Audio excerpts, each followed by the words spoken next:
নমস্কাৰ ষ্টুডিঅ'ত মই প্ৰিয়মজ্যোতি হাজৰিকা আপোনালোকে চাবলৈ আৰম্ভ কৰিছে এএনই নিউজ লাইভ এএনই নিউজ লাইভৰ বিয়লি সংবাদলৈ আপোনালোকক স্বাগতম জনাইছোঁ আৰু বিয়লি সংবাদৰ প্ৰথমটো খবৰ হ'ল দলিয়াজান পিপল তলত স্মাৰ্ট মিটাৰ আৰু নাৰী সুৰক্ষিত কৰাৰ দাবী এক প্ৰতিবাদ স্মাৰ্ট মিটাৰ আৰু নাৰী নিৰ্যাতনৰ বিৰুদ্ধে দলিয়াজানৰ বৃহত্তৰ অসমীয়া মহিলা মঞ্চৰ প্ৰতিবাদ সংগঠনটোৰ দলিয়াজান আঞ্চলিক সমিতিয়ে গ্ৰহণ কৰা এই কাৰ্যসূচীত উপস্থিত আছিল বৃহত্তৰ অসমীয়া যুৱ মঞ্চৰ কেন্দ্ৰীয় সমিতিৰ সভাপতি মানৱ বৰুৱাৰ লগতে বিভিন্ন পদবীত থকা সদস্যসকল আজি আমাৰ বৃহত্তৰ যুৱ মঞ্চ আমাৰ দলিয়া আঞ্চলিক নাৰী মঞ্চৰ লগত আমাৰ ইয়াতে প্ৰতিবাদী কাৰ্যসূচী আমি হাতত লোৱা হৈছিলে যি স্মাৰ্ট মিটাৰ গোটেই ভাৰতবৰ্ষত বন্ধ কৰিবলৈ দিয়া হৈছিলে সেই স্মাৰ্ট মিটাৰ কিন্তু আমাৰ সন্মানীয় মুখ্যমন্ত্ৰীয়ে আমাৰ প্ৰত্যেক মানুহক ঘৰে ঘৰে লগালে আমি এই স্মাৰ্ট মিটাৰ অতি শীঘ্ৰে বন্ধৰ দাবী জনাইছো যিখন চৰকাৰ ভোট লৈ পিনে তেওঁলোকে আজি নিজৰ দাবীত বহিল সেই মানুহখিনিৰ কথা তেওঁ চিন্তা কৰা নাই আৰু তেওঁ অকল নিজৰ মুনাফাৰ কাৰণে তেওঁ দিল্লীক অকল সম্পূৰ্ণ কৰিবৰ কাৰণে দিল্লীৰ মুনাফাৰ কাৰণে তেওঁ আমাৰ সৰ্বসাধাৰণ জনসাধাৰণক মূৰত মাধমা মাৰিবৰ কাৰণে স্মাৰ্ট মিটাৰ লগাইছে আমি অতি শীঘ্ৰে স্মাৰ্ট মিটাৰ বন্ধ হোৱা আমি দাবী জনাই তাৰ লগতে যি নাৰী নিৰ্যাতন হৈ আছে কেলকেটা যি ঘটনা আছে কেলকেটা ঘটনা আজি গাত দিছে তাৰ লগতে বিভিন্ন জেগাত অসমৰ বিভিন্ন থলগৈ আদি আমি দেখিছোঁ যে বিপদত পৰিছে আমি অসম চৰকাৰ তথা ভাৰত চৰকাৰক এটা অনুৰোধ জনাইছো যে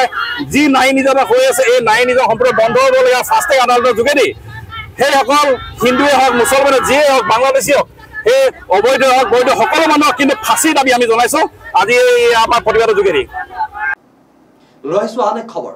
মহানগৰীত যোৱাকালি ভয়ংকৰ অগ্নিকাণ্ডৰ ঘটনা আৰু জোৰদৰ বাৰ্গাৰ টি নামৰ ৰেষ্টুৰেণ্টখনত সংঘটিত হৈছে এই ভয়ংকৰ অগ্নিকাণ্ডৰ ঘটনা লৈছো আন এক খবৰ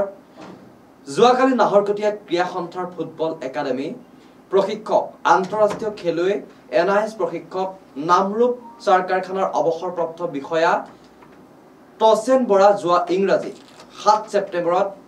ৰাঙলী পথাৰ নিজা বাসভৱনত উচ্চ ৰক্তচাপ ৰোগত আক্ৰান্ত হৈ অসম চিকিৎসা মহাবিদ্যালয়ত চিকিৎসাধীন অৱস্থাত চিকিৎসা কৰি আছে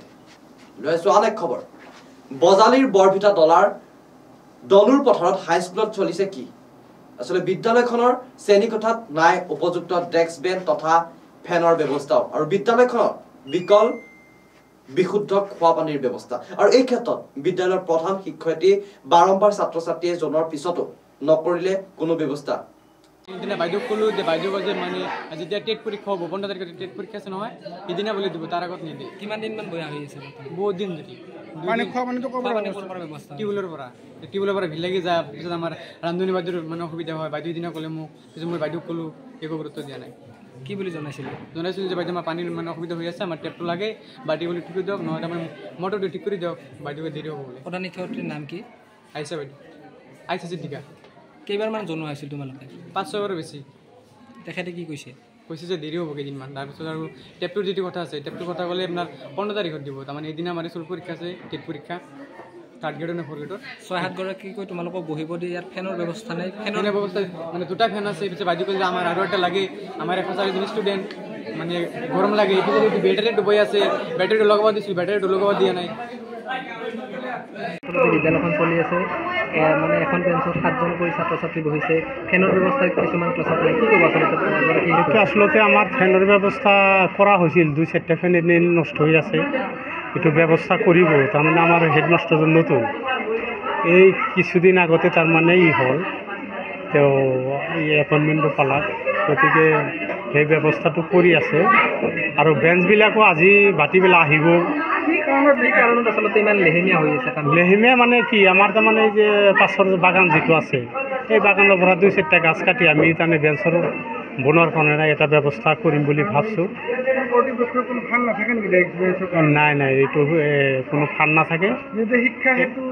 সেইটো তাৰমানে কি পৰ্যায়ক্ৰমে কৰা হ'ব পানী যোগান আঁচনি ইতিমধ্যে এমাহ ধৰি বন্ধ হৈ আছে মাত্ৰ এটা পানী যোগান আঁচনি নেকি এইটো টেপ চেপ ইফালে লগোৱা হৈছিল আমাৰ এই ভিতৰদি ইফালে ল'ৰা ছোৱালী তাৰমানে হাত ভৰি ধোৱাৰ কাৰণে তাতে ব্যৱস্থাটো কৰা হৈছিল কিন্তু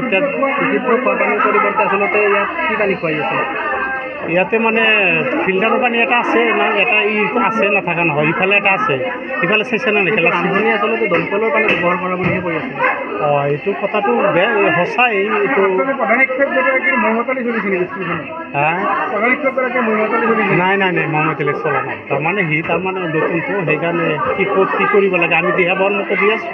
সেই হিচাপে কিছু কাম আগবাঢ়ছেতো আৰু তাৰমানে যিখিনি পৰীক্ষাৰ কাৰণে যিখিনি অহা ৰবিবাৰে যিটো পৰীক্ষাৰ কাৰণে যিটো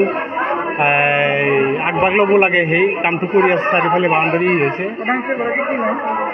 আইছা খাতুন পাঠদান কৰি আছে শিশুসকল ভৱিষ্যতৰ নাগৰিক এনে ক্ষেত্ৰত আপোনাৰ এগৰাকী শিক্ষক হিচাপে এই অভিযোগসমূহ যি ছাত্ৰ ছাত্ৰীসকলে দি আছে তেখেতসকলৰ ডেস্ক বেঞ্চৰ অভাৱ ফেনৰ অভাৱ খোৱা পানীৰ অভাৱ আচলতে কি ক'ব শিক্ষক হিচাপে তাৰমানে আমাৰ স্কুলখন আৰম্ভণিৰ পৰা আমাৰ স্কুলত এটা অসুবিধা আছিলে কিছু সৰু সৰু অসুবিধা খোৱা পানীৰ অভাৱ বা এই ডেস্ক বেঞ্চৰ যিটো সমস্যা মানে ছাত্ৰ ছাত্ৰী অনুপাতে আমাৰ ইয়াত ডেস্ক বেঞ্চো কম হৈ আছে আৰু তাৰ বাবে আমি আমাৰ প্ৰধান শিক্ষয়িত্ৰী বাইদেউক কৈ আছোঁ আৰু তেখেতো কৰি আছে যিমান পাৰে চেষ্টা কৰিম বুলি কৈ আছে কিন্তু কৰিলেও কিছু ৰিপেয়াৰিং কিন্তু ৰিপেয়াৰিঙততো আৰু নহয় নতুনকৈ কিনিলেহে এই সমস্যাটোৰ সমাধান হ'ব গতিকে তেওঁক কৈ আছোঁ আৰু যাতে অতি সোনকালে আমাক কমেও 10যোৰ ডেস্ক বেঞ্চৰ প্ৰয়োজন এই 10যোৰ ডেস্ক বেঞ্চ যাতে অতি সোনকালে যোগান ধৰে তাৰ কাৰণে তেওঁক আমি অনুৰোধ কৰি আছোঁ আৰু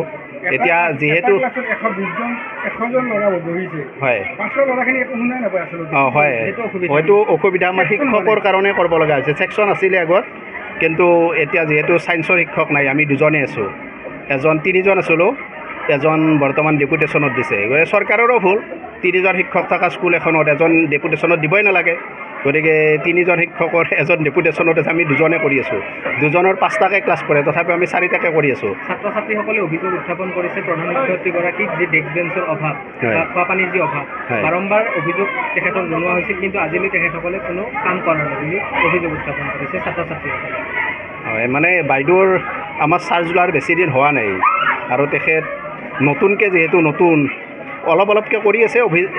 সমস্যাবিলাক সমাধান কিন্তু আৰু ইমানখিনি কৰাটো একেলগে সম্ভৱ নহয় তেখেত যিহেতু দমকলৰ পানী খুৱাই আছে কিমান দূৰ সম্ভৱ আচলতে আপুনি কি ভাবে দমকলৰ পানী খোৱাটো গ্ৰহণযোগ্য নেকি এইটো গ্ৰহণযোগ্য নহয় কিন্তু তেখেতক আমি কৈ আছোঁ যে আমাৰ ইয়াত ফিল্টাৰৰ যিটো আছিল চৰকাৰে দিছিল আমাক এই ইলেক্ট্ৰিক ফিল্টাৰ সেইটো বৰ্তমান বেয়া হৈ বন্ধ হৈ আছে গতিকে সেইটো ভাল কৰাৰ কাৰণেও আৰু লগতে আমাৰ যিখিনি আমাৰ এনেই সৰু ফিল্টাৰ আনাৰ কাৰণে আমি কৈ আছোঁ 2-4টা ফিল্টাৰ আমাৰ বাৰান্দাত যদি দিয়ে ছাত্ৰ ছাত্ৰীৰ সেই অসুবিধাটো দূৰ হয় লৈছোঁ আন এক খবৰ অহা 8 আৰু 9 নৱেম্বৰত অনুষ্ঠিত হ'ব জাতিংগা ফেষ্টিভেল আৰু ঘোষিত হ'ল এই ফেষ্টিভেলৰ অনুষ্ঠানৰ দিন আন এক খবৰ লৈ আহিছোঁ দক্ষিণ কামৰূপৰ বৰদোৱাৰ জজিত 60 বছৰীয়া বৃদ্ধাৰ কামনাৰ বলি এগৰাকী নাবালিকা সভ্য সমাজক লজ্জিত কৰা এক জঘন্য ঘটনাই জোকাৰিছে এই অঞ্চল দীৰ্ঘদিন ধৰি অঞ্চলটোৰ হিৰেন কলিতা নামৰ 50 বছৰ উৰ্ধৰ এগৰাকী বৃদ্ধই চলাই আহিছিল 14 বছৰীয়া এগৰাকী নাতি সমছোৱালীক যৌন নিৰ্যাতন আজি ঘটনাটো কি হৈছে অলপ ক'বচোন আজিৰ ঘটনাটো মানে বিশেষ নাজানো অলপ জানো মই যেতিয়া মানে মই জাৰপৰি গৈছিলোঁ জাৰপৰিৰ পৰা অহাৰ পিছত ছোৱালীজনী গৈছে মোক আজি মানে স্কুলত জকাই আছে কিয় জকাইছে কাৰ লগত জকাইছে বোলে হিৰেন কলিতাৰ লগত জকাইছে কি জকাইছে তাই মানে নকয় মই য'ত আছে তাৰমানে সুধিছোঁ তাই কি হৈছে মোক গোটেইখিনি কথা কওঁ তাৰপিছত তাইক ক'লোঁ মই যদি মোক সঁচা কথা নকওঁ মই পুলিচক কৈ দিম তো তেতিয়া তাৰমানে তাই সমস্ত কথা মোক কৈছে আৰু 15 তাৰিখৰ ঘটনা কৈছে আৰু মোক পৰহিৰ ঘটনা কৈছে কালিতো কোৱা নাই দেই কালিতো কোৱা নাই মই কৈছোঁ মোৰ আগত যেনেকৈ ক'লি মাৰে ঘৰত কবি আৰু তেনেকৈ কৈ মই মাকৰ ওচৰত লৈ গৈছোঁ যাই কিনে মাকক মই কৈছোঁ মেৰি ৰিটাই পেলাই ৰিমিক বেলে মানে কিবা হৈছে আৰু তোৰ আগত সঁচা কথা ক'ব আৰু তাইক বেলে ক'ব হাক দিছে সেইকাৰণে তাই ভয়তে কোৱা নাই তহঁতে মাৰবি বুলিও কোৱা নাই তই এতিয়া সুধচোন তাইক সুধিলে আৰু মাকে সোধাৰ পিছত তাই সেই মোক কোৱা কথাখিনিয়ে কৈছে